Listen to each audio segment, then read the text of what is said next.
What's up, guys? I'm Chad Barnes, and welcome to the channel. Here, it's all about real car talk, from simple fixes to smart driving tips and keeping your ride in top shape. If that sounds good to you, go ahead and give the video a thumbs up. Hit that subscribe button and make sure you watch all the way through. There's a lot of good stuff coming. Let's get to it. Instead of BMW X5, I will long remember two divorcees who came to buy my old Focus in an equally old X5. One of these bearded men posed as a buyer, the other as a picker. While the first one was standing next to it, the other one was walking around the car, looking for its faults and informing the buyer about them very loudly. He was poking the ET 11P thickness gauge into the car body and shouting strange numbers. I had the exact same thickness gauge in my door pocket. I sometimes need it for work, and it didn't scare me at all. At one time, this same ET 11P had also meticulously squinted at this car when I bought it for myself. So I wasn't worried. But the one, who is like a picker, clucked his tongue very loudly and then showed me the numbers that boggle my mind, 1,500 microns on the driver's door. Then this clown said that only the roof was not painted and the car was just a bucket with bolts. I didn't argue. You can press the calibration button on this thickness gauge and make it show anything but the thickness of the paintwork. It's clear that this couple are two overbidders. And there's no buyer and there's no picker. These children of the mountains in a wrecked X5 came to take my Focus for a spoonful of pilaf. Well, let's move on. Next, of course, the ELM 327 scanner appeared. Just a month before that I had been searching for the cause of engine trolling with my scanner, not ELM, but a much more expensive, an advanced Delphi DS150E, and found a broken ignition coil. There were skips in the second cylinder, so I knew that there were no errors in the ECU. However, my eyes went wide open. Phase missynchronization. On an old Ford 100 horsepower 1.6. No way. The pickup man looked on his phone and said that it was necessary to change the phase adjuster, which, admittedly, isn't on this motor. And they found some faults in the automatic transmission. Taking into account the faults found by the picker, I was asked to discount 150,000 rubles. That is, almost half the cost. Two of them resented the condition of the car and the fact that I had made them drive across town to look at this ruined bucket without saying a word about how ruined it was. They were very offended at me, but quickly cooled down and were ready to forgive me at least for 100,000 rubles discount. I did not agree to 150. I locked the car, said goodbye and went home. The clowns were left walking around the car and clucking their tongues, apparently with delight. But I wouldn't sell anything to them for the full price. I don't like crooks. I thought it was just a random episode. But it wasn't.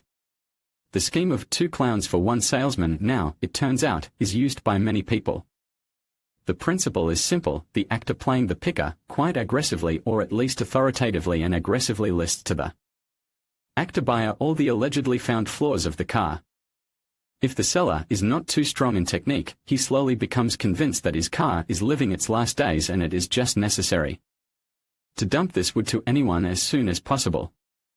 At least to these guys, who, despite the monstrous condition of the car, are ready to give some money for it right now.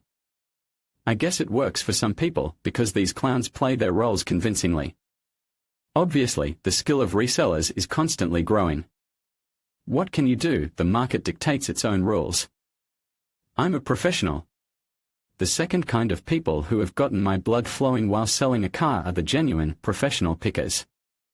They flog good-natured nonsense not much less often than resellers, because these pickers have multiplied like flies in a village toilet, and all of them, of course, are just car gurus.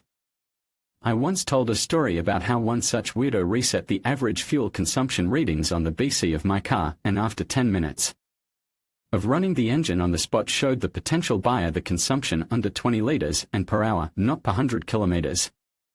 And said that the engine is defective because it eats a lot of gasoline. I wanted to take this professional, pour gasoline on it and burn it. But then, only 4 years ago, such beauties were rare. Now every second buyer came to the inspection accompanied by an expert. It's worth admitting that some of them are really good at something. But I remember one of them particularly vividly. My car had one sill repainted, the other sill replaced and repainted. What to do? 14 years in our climate and road reagents is a lot. I did not hide this fact in the ad. The picker also noticed the repainting of the cells. However, he missed the replacement of one of them. He started to discourage buyers. Everything is bad, even the sill had to be welded. I was a bit amused, but then I was upset, because he was talking nonsense about my car, and he was listened to attentively. The pickup guy was clearly being self-serving and he really didn't want to buy my car. I began to tell him what else had been done to the car. I got to the point of replacing the radiators for the cooling system and climate control. Aha! The pickup man rejoiced. Both leaking. That means the pressure is high. Everything's clogged. What everything? I wanted to ask. I was very interested in what could be so clogged that the pressure suddenly increased in both the cooling system and the air conditioner evaporator, ha. But I didn't have time to ask anything. The pickup man turned the expansion tank cap on the hot motor with a deft hand movement. Yes, there really is pressure in there. And there's also some really hot antifreeze in there. Instant karma, I thought, and went looking for the tank cap, which he threw aside with a fright. Clearly, with this comrade, the sale did not happen either. Because the sill is painted and everything's full. Pickup services are a good thing. The secondary market is really full of wood. But people, please, look for real professionals. Not these ones with burnt hands. And on paper. About how they try to cheat with documents told a lot. Frankly speaking, God has spared me. I myself have not encountered this type of cheating. But I have heard a fresh story about a divorce which, most likely, appeared not so long ago. And it appeared thanks to lawyers. The fact is that in our country it is almost impossible to return a car to the seller. To do this, you not only have to find significant defects and prove that the buyer did not know about them at the time of purchase. You have to fulfill several other conditions. For example, to prove that these defects were already present at the time of purchase. To do this, it is necessary to seek an independent expert who will not only describe these defects, but also convince the court that at the time of purchase they already existed, and the seller deliberately misled the buyer and benefited from it. Proving this is very difficult. But since the secondary market is developing, not only resellers and pickers, but also mom's lawyers are trying to take a bite out of it. They cling to one phrase in the contract of sale: the vehicle is fully serviceable. Here there is a subtlety. Most often, either this phrase is not present, or there is a separate act of acceptance in which, if desired, you can write some of the shortcomings of the machine, although no one does this. The phrase, the vehicle is fully serviceable, says unambiguously that the car does not have a single defect. And there are always defects in a car with mileage. So, the car is bought by not very honest people. In the contract of sale there are these words about complete serviceability. The buyer leaves, comes back a few days later, and demands his money back. They say that according to the contract the car is perfect, but in fact, it's time to change the brake pads. They misled me, so to speak. The buyer threatens to sue and other misfortunes. If he is supported by his lawyers, it is a real disaster. They will crush him with their wording and authority. Some people think that it's easier to take the car away and return the money to the buyer. It would be all right if in this case they returned the car in the condition in which it was bought. But they return it with an old battery, a stolen catalytic converter, an old alternator, starter, someone else's automatic transmission. The list goes on. And also with killed section of diagnostics in ECU, so that the check is not lit. Of course, this is done only with expensive and fresh cars, spare parts for which cost a decent amount of money. But little by little such stories begin to meet more and more often. Maybe fraudsters had this practice before, but I haven't heard anything about it. Turn the key or there's no way out. The secondary market in our country is becoming more wild, the more civilized they want to make it. Even decent car dealerships and official dealers no longer consider it a sin to sell dead buckets given to them in trade-in, just to earn something. They can cheat everywhere. And brazenly. They don't care that you can download a report and see that the car has twice the mileage and it has been in 5 accidents. They lie and don't blush. And there is no way out of this situation. We have no working mechanism to punish dishonest sellers. However, here at least they are trying to fight the very brazen thieves.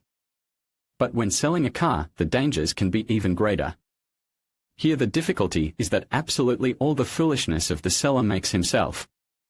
Yes, often it happens under the influence of psychologists Perekupov or just fraudsters, but it happens. Sometimes it is tempting to hand over a car to a trade-in for a supposedly big discount on a new car, but in fact, to give it there for nothing. Or also for nothing, but without discounts, to large private resellers like a company whose name begins with K and ends with price. And as a result, the sale of the car is not always easier to choose a relatively new one on the secondary market. And you have to live with it somehow, because this market is unlikely to ever get better. So be very cautious, careful, and even a little suspicious. And let all these resellers burn in hell. In conclusion, navigating the world of used car sales can be complex, especially when it comes to understanding the intricacies of divorce in ownership. The concept of two from a box highlights the challenges faced when multiple parties are involved, while the phase regulator and burn serve as metaphors for the potential pitfalls in the process. By being informed and prepared, both sellers and buyers can ensure a smoother transaction. Remember, knowledge is key to making the best decisions in the used car market. Thank you for watching, and we hope this video has provided valuable insights into the often overlooked aspects of selling used cars.